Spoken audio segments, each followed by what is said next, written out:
Tinarget ng drone attack ng Iran ang embahada ng Estados Unidos na nakabase sa Riyadh, Saudi Arabia araw ng Martes, March 3.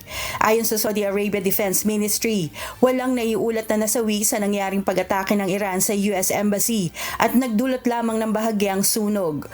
Kaugnay nito, iniutos na ng US Department ang pag-evacuate ng non-emergency personnel ng embahada at mga pamilya nito na nasa Kuwait, Bahrain, Iraq, Qatar, Jordan at United Arab Emirates. Hinikayat rin ito ang mga US citizen na lisanin na ang Middle East countries, bagaman pahirapan pa rin ang paghahanap ng mga flight dahil sa problema sa airspace.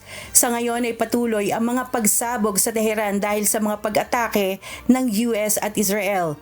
Bagamat napinsala na ang Natanz nuclear site, ayon sa International Atomic Energy Agency, wala umano itong inaasahang radiation effect.